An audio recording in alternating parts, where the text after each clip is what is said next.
Hello and welcome to Ocean Witness, the series where we grapple with some of the biggest issues relating to our seas. I'm Sophie Duca. And I'm Simon Watt. And today we're looking at industrial fishing.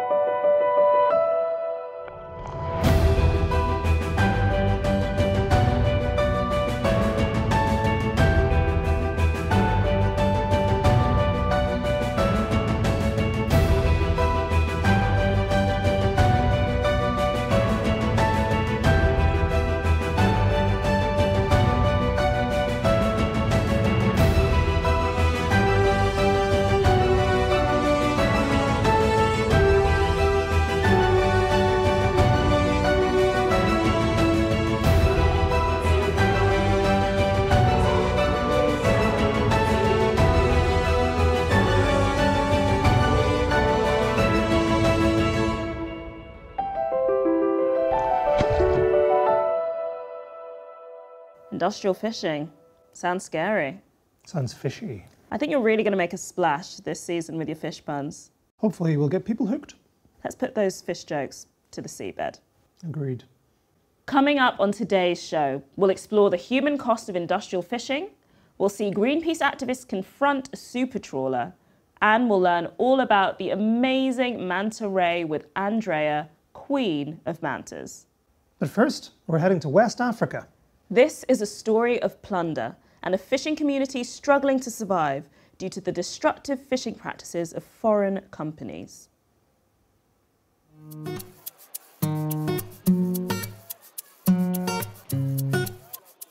Mon nom c'est Alassane Gueye, j'habite à Bargny. La pêche pour moi signifie ma vie parce que j'ai été baptisé par l'argent de la pêche.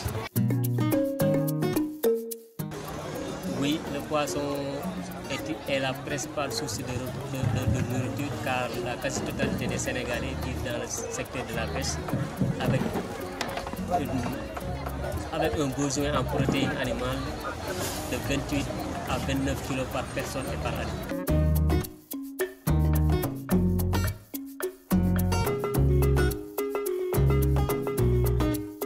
La situation des salitiers, des usines de farine de poisson et d'huile de poisson tue les communautés de pêche à grande feu parce que la plupart des femmes transformatrices rencontrent des difficultés, de même que les pêcheurs artisanaux.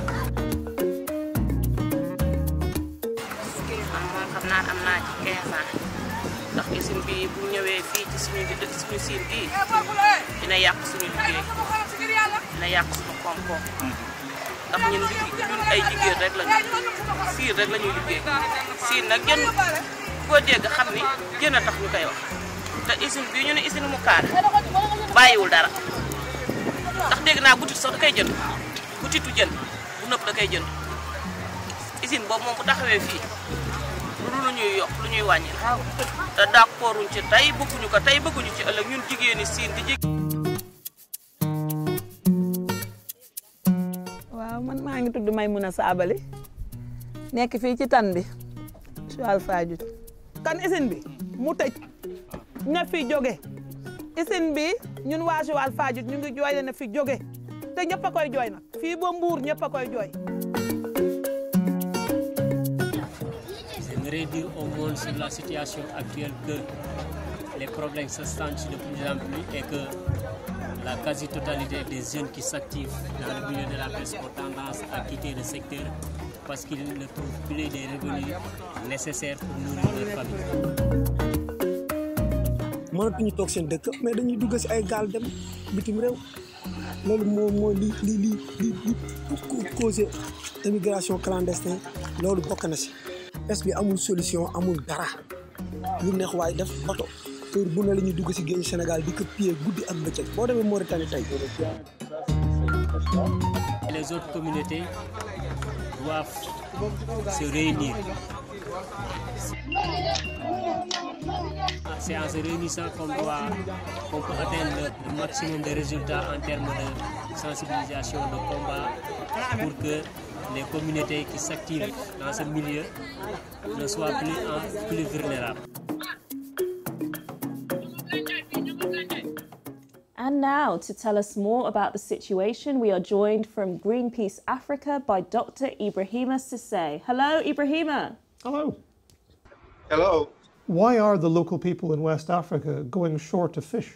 The situation in West Africa is a bit complicated because the fish is going to export first, is going to fish meal plants, and is going to all this. What is not evaluated is the illegal fishing activity in the region. So you have a lot of vessels that are fishing without having right to access to fish. You have fish meal industry that in the region, there are about 50. It's a lot for the stock here. So it's a huge number of fish stock that is going outside going outside the region, while the community cannot have access to fish. And all this situation, you add the issue of climate change, because the temperature of sea is growing. You have some change on the dispersion of the fish stock. Scientific studies shows that the artisanal fishery activity is 40 times more important than industrial work. It means when you evaluate the chain of value from the small scale boat where you have around 10 people, you have the family behind in the beach waiting to take the fish to process it, to sell it in the market. You have people take it in the inland. So all these people depend on this activity. So the impact is huge compared to the vessels, to the industrial vessel. So what we do in Greenpeace, we try to show that all these people depend on the activity on this small scale boat. To dive deeper into that, how do you think we could fix this situation? What work is Greenpeace undertaking? As Greenpeace, we are requesting from the government to publish the list of vessels fishing in Senegal, so we can know who is fishing and who has right to fish in Senegal.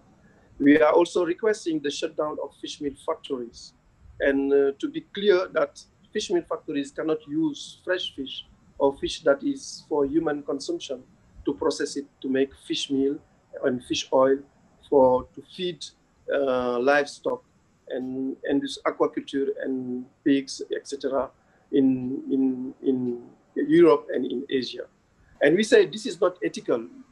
Because when they come to the market, they put a better price, so the fishermen prefer to sell their product to the fish meal factory, and the women stay without having access to fish.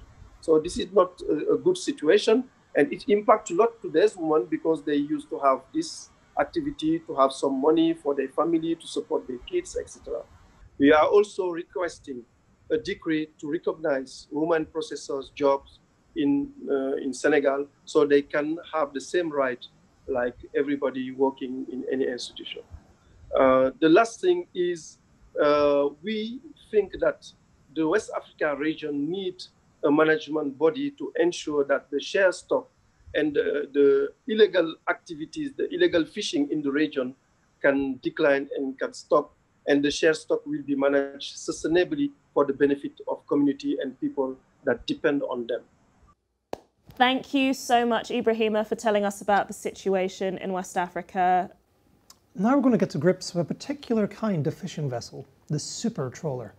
Sophie, what's a super trawler? So, super trawlers are fishing ships that are over 100 meters long, and they fish by dragging huge nets behind them. And this form of fishing, well, it's horribly destructive. Yeah, super is not a good enough word. They should call it large and awful. This summer, the Esperanza headed to the North Sea off the coast of the UK to send a very powerful message. Super trawlers could be described as floating fish factories. Their idea is to go out, suck up hundreds of tons of fish, process them, pack them up, and keep fishing. In actual fact, you could fit about a dozen jumbo jets into one net. You have to stand back and think about that, just how much fish these vessels are capable of catching. Oh, it's like a pack of wolves surrounding a three-legged caribou. Tracking these vessels down now, thankfully, is actually much easier than it used to be. not surprisingly, we found the Helen Marie fishing like there's no tomorrow. We're going to come up close to her, see how much gear she has in the water. So, are you aware that you are fishing in a marine protected area? That we are asking you formally now to retrieve your fishing gear and vacate this marine protected area. Can you copy that transmission over?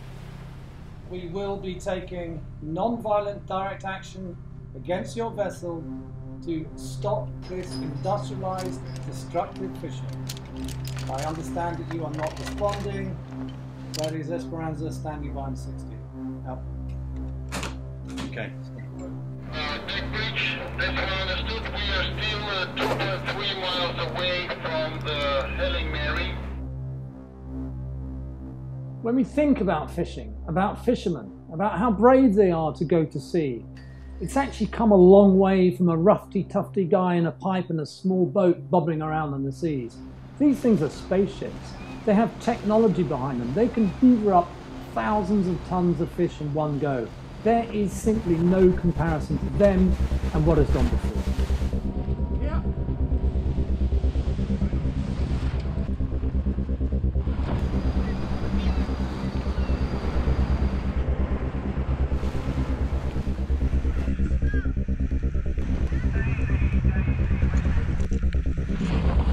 Go, go, go, go!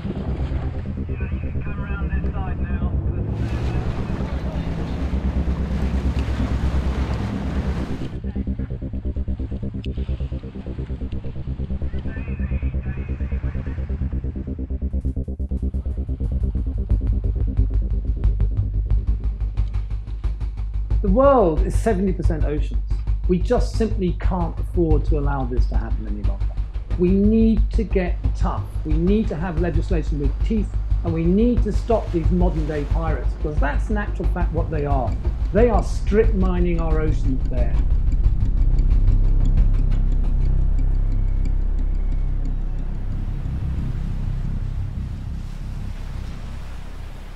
That was intense. Yeah, but did you know that you can hunt for super trawlers from the comfort of your own home? No, how might I do that? Well, we can do it hands-free thanks to our top-tier technical team, using the power of the internet. And as we've been looking at West Africa, if we could just zoom in there. Sure, let's go Mauritania. to just off the coast of Mauritania, and you can see a bunch of super trawlers. Many of them are flying what's called flags of convenience. So that means they might be owned or crewed by people or companies from one country, but they're registered somewhere else, which makes it very difficult to get a full picture of what they're doing. From these images, it looks like they're fishing, probably targeting the same fish populations that we saw in Senegal, in direct competition with coastal communities. To search for super trawlers yourself, there are lots of options online, but we've been showing you a website called Marine Traffic. This episode, our creature of the week is the mighty manta, and here to tell us more about them is Dr. Andrea Marshall, joining from Mozambique. Hi. Hi there. First off, Andrea, what actually is a manta ray? Well, manta rays are fish, but they're cartilaginous fish. So their skeleton is comprised of cartilage, not bone. So like the same stuff in your nose or in your ear. And that's what makes them so flexible and wonderful. But yeah, they're relatives of sharks, but instead of being kind of cylindrical, they're flat. Flat sharks. Perfect. Can you tell us about the very first time you had an encounter with a manta ray up close? Yeah, I can actually remember the very moment, and I wasn't anticipating encountering one. I was actually doing work with sharks, and I felt something over my shoulder, and I looked back, and this thing was barreling at me down, just across the sand, and it looked like the biggest underwater bird I had ever seen. It was so graceful and so big, and it just blew my mind. I was gobsmacked. I could hardly even take a photo. It was just so beautiful. And I think I was about 16 or 17 at the time, but that moment, I think, helped define the rest of my career. I just thought to myself, what an incredible animal this is. I think the size of them really surprises people. I mean, they can get up to about 7 meters. I've seen 7-meter individuals in the wild. So you're talking about maybe like 21 feet or so, 22 feet. And it really does feel like some sort of alien spacecraft. You know, they can blight out the sun when they go over you, and Luckily, they're very gentle giants. Otherwise, it would be incredibly intimidating because they're very, very large. How do you distinguish different manta from other manta? How is it easy to tell them apart? That's actually, it's actually really fortunate because every single manta has like a different pattern of spots on its underside. It's very similar to like the human fingerprint. We call them belly prints because they're on the stomach. And luckily you can actually really differentiate between different individuals really easily. So I can, all of the 1,000 mantas in our population here in Mozambique, I know by sight. Maybe not all of them around the world, but certainly the ones here in our population we can recognize. Well, if you're going to recognize them, I have to ask, do you have any favorites? Yeah, I do actually. I mean, one of the fun things about them is it's almost like the ink blot test where, you start to see different things in the spot patterns over time. So you can kind of name them accordingly. And I suppose my favorites are the ones that have, I suppose, the silliest names. We have Dracula. I have one that looks exactly like Homer Simpson's head. I have one that has a 5, a 0, and a bite mark out of it. So I called it 50 Cent. Yeah, we have a lot of really fun mantas here. That's incredible. So you know the manta locals in Mozambique pretty well, but how well-traveled are manta rays in general? Do they go very far afield from their homes? Yeah, I know this population really well because I've been studying it for about 20 years. And part of wanting to learn more about this population led me to start finding out how far they travel. Do they stay in Mozambique all of the time, or are they traveling abroad? So we started using this really advanced technology, these like satellite tags, maybe 20 years ago before anyone else was really doing it. And you basically put these little tags on mantas. It tells you where they are every about 10 seconds. It takes all kinds of information about them around the water that they're swimming in, and you can reconstruct tracks and tell exactly where they go. And they go thousands and thousands of kilometers in different directions. And when we first started putting the tags on, we thought they were surface dwelling animals, and they started making dives of up to, over 1,000 meters from the surface. So they became overnight one of the deepest diving fish in the world as well. So yeah, they are athletic animals that travel the world's oceans regularly. I mean, not across ocean basins, but they travel up and down continental coastlines and things like that. Could you tell us what are the threats to mantas like this? Yeah, unbelievably. I mean, these are such giant and gentle animals. Everyone that dives with them, they're great for tourism. You would think that everybody loves mantas, but unfortunately, just like the sharks, there's a huge trade for them. And in the case of a manta, they actually extract the gill plates in their mouths that they use to filter all of the little, plankton that lives in the water. And there's a trade for that in Asia. And so they're being harvested unsustainably around the world, and populations are crashing, so much so that they're really considered a threatened species globally now, or all of the species are considered threatened now. And there's also a lot of indirect fishing pressure. So people that may be fishing for something else like tuna, where they're captured incidentally. But there's a lot of other impacts to them too.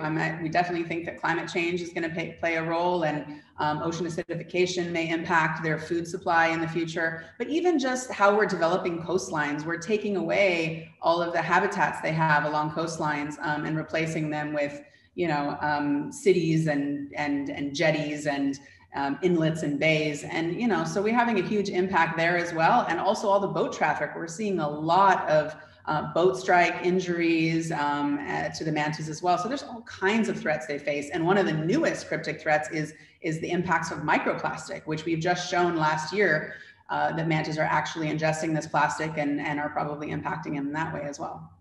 So we can see why we want to protect these animals. What can actually be done? Well, we've been working really hard on that exact thing for the last 10 to 15 years. We've studied all kinds of aspects about them so that we can list them on the international conventions like CMS and CITES to prevent their trade. And now we're working country by country to try and protect them. We've actually are just about to announce in Mozambique now that they're formally protected now after about 20 years of lobbying efforts here.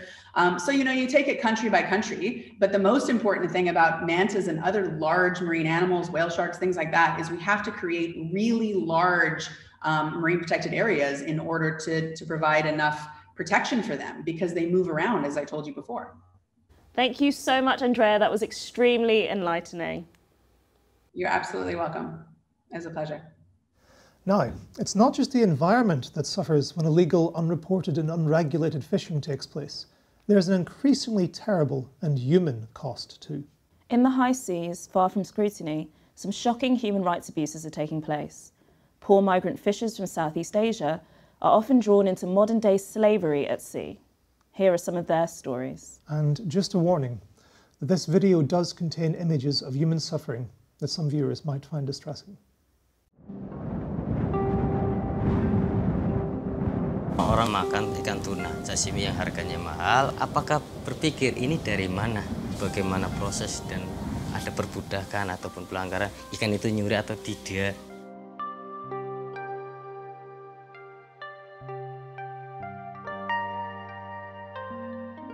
Nama saya Zainuddin dari Desa Demangharjo, Kabupaten Tegal. Di desa saya sendiri kebanyakan memang pekerja pelaut. Entah ada yang lokal dan ada yang dibanyakan luar negeri. Karena berdasarkan pendapatan untuk bekerja di kapal lokal sangat kurang dalam penghasilan. Jadi lebih baik saya mencoba untuk bekerja di luar negeri. Saya berangkat bareng dari Pemalang itu ada 5 orang. Kita bekerja kan di satu kapal 15 orang. Kenapa yang kalau setiap ngisi umpan itu orang Indonesia yang suruh bekerja, bukan orang lain. Jam istirahat, saya tidak dikasih makan. Saya tanya, maaf, di sini saya bekerja. Saya juga pengen waktu istirahat. Lihat yang lain tuh pada makan dan istirahat. Tolong saya minta istirahat dan makan. Habis itu saya ngamuk. Dah, saya tendang pintunya. Bosnya datang, saya tanya, saya minta pertanggungjawaban dari Anda. Anda memperkerjakan saya, berarti harus Anda berhak memberi makan saya. Ini jelas-jelas ini perbudakan, pemerasan. Tapi pemerintah tidak ada. Selama ini pemerintah siapa yang mau bertanggung jawab tentang ABK? Tidak ada yang jawab. Kerja itu jam 12 siang sampai jam 4 sampai jam 5 lah itu baru selesai. Terus itu cari ikan tuna, ikan marlin, ikan hiu, tapi hiunya itu siripnya diambil, bajunya dibuang. Apapun ikannya pasti dibabat habis. Terus kadang-kadang waktu yang mau nyandar itu hiu, sirip, badan nggak dibuang. Soalnya mau sandar, pendapatan hiunya itu banyak, sampai berapa ton itu.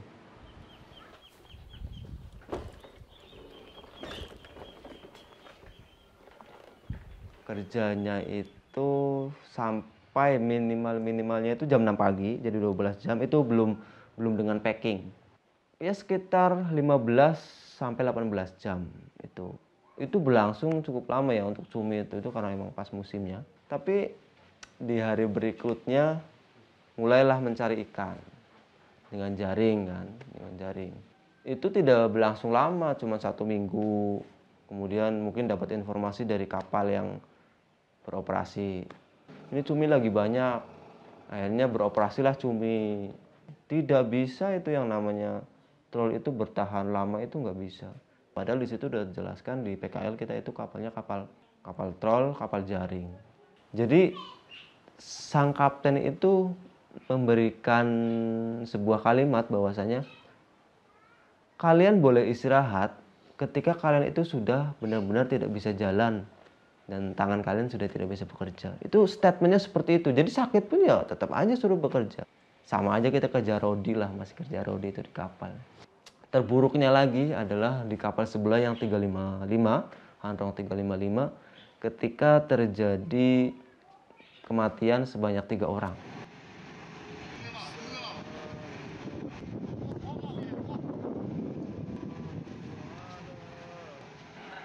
Disebabkan oleh makan yang expired, itu dijelaskan oleh dokternya, makannya expired, kemudian minum air yang tidak layak minum, itu kemudian dengan dalam jangka waktu yang lama, hampir 6 bulan kita itu minum dengan air embun yang keluar dari AC, bayangkan. Itu kita buat untuk masak, untuk minum, untuk mandi. Karena apa? Kita, ABK dari Indonesia dan Filipina itu dibatasi untuk pemakaian air bersih. Nah, kemudian selang 2 bulan, 1,5 bulan dia meninggal lagi tuh. Singkat ceritanya sama seperti itu, dibawa ke rumah sakit ketika sudah parah, sudah pingsan, sudah step di kapal, sudah sampai keluar busa. Ketika meninggal itu, si kapten kapal itu enak sekali ngomong dengan bahasanya dia. nggak apa-apa meninggal. Yang penting keluarganya itu dapat uang dari kami, seperti itu. Berapa harga nyawa yang bisa terbayarkan gitu loh dengan uang itu. And joining us now from Jakarta is Greenpeace Oceans campaigner Arifcia Nasution. Hi, Arif. Arif. Hi. The footage we just saw, Arif, was very shocking, and you've been working on a campaign to try and understand and investigate exactly what's going on. Can you tell us the extent of these abuses? Yes, if you could imagine, in every oceans we have Indonesian migrant fishing crew working on board, yeah, either in the Taiwanese fishing vessel or maybe Chinese fishing vessel or maybe in European fishing vessel. So in our numbers, at least roughly there are 200,000 Indonesian fishers working abroad, and some of them, about 75% is working on the fishing vessels. And what makes Southeast Asia in particular such a hot spot for this kind of exploitation? Yeah, there are two main points that actually we need to rely on. The first one is the environmental degradation also in our region. So because, if our environmental, maybe let's say coastal fisheries is being exploited so much, yeah, by the mining, also by pollutions, so there is less of job, yeah, less of fish that can be fished by our people. And then they need to face another reality. They need job, yeah, they need food, and then come up with some opportunity to working abroad. Can you take us through the sort of timeline of people ending up on these boats? How do they get there? The general pattern of this one is that they try to find the fisher from the small village. Let's say in north of Java Islands.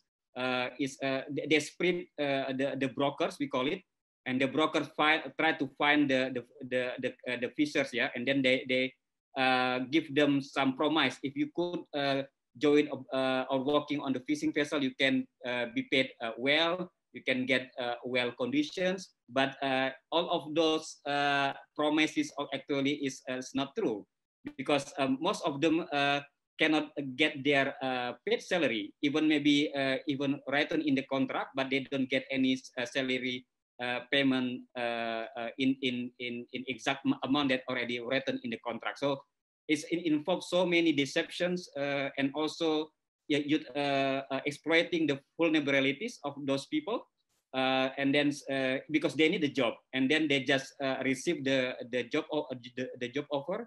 But actually, when they arrive in one boat or one in a fishing vessel, they cannot escape anymore because they're already in the boat. So I think that's situation, that's a common situation that we found based on some our investigation and also our interviews with the fishers. Yeah. It seems from what you're saying that environmental justice and social justice are going hand in hand, and a strong global ocean treaty would help us respect both the ocean life and human life. Yeah, it's very valid, because I think why we need a call, yeah, to a global high-seas protection is not only because we want to save the whale, or to save the shark, or save our pristine ecosystem, but also is for our human beings. If we can ensure the ocean protection better in the high seas, we are also can do better in our coastal ecosystem. So I think it could go hand in hand, and we need to see this could be achieved, yeah, because if we ignore the social aspect of those high seas protection, I think we cannot answer the basic principle that we need to save our humanity. Thank you so much, Arif. Thank you, Arif. Thank you. Thank you so much. And now it's time for Life on Board, and we are going on board the Esperanza to meet deckhand Victor. We're the people of the ocean. I grew up running on white sandy beaches, fishing. My name is Victor Pickering, and I'm from the Fiji Islands. And there was this moment that in university we had a Japanese lecturer who was trying to teach me all these knots. And then I told him, like, I'm not in for your knots, you know, because I'm not going to end up on a ship or all these things. And well, life turned and it ended up to be on a ship as a deckhand. I studied marine science, fisheries, marine resource management. I felt like I needed to do more for the ocean in terms of policing. So that was my main focus, because I saw the threats that was happening around me. So I joined the ships in 2013, so it's been quite a long time now. I've been old.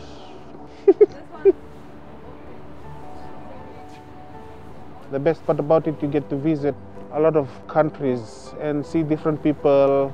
You get to get inspired, you get to learn new things as well.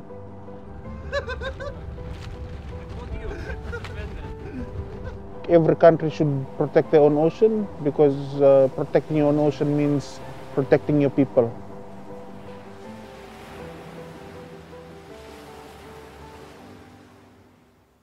It's amazing Victor didn't think they'd end up on a ship because they've got incredible posture. Yeah, good poise. I'd have fallen in. And that's all we've got time for this week. Remember that we need to put pressure on governments around the world to agree on a strong global ocean treaty at the UN. Check out the links below or above this video to find out how you can get involved. We thought we'd leave you with the soothing sights and sounds of some of nature's best fishes, Atlantic grey seals. This was filmed this summer in the UK in the marine protected area of Lundy. Until next time, bye!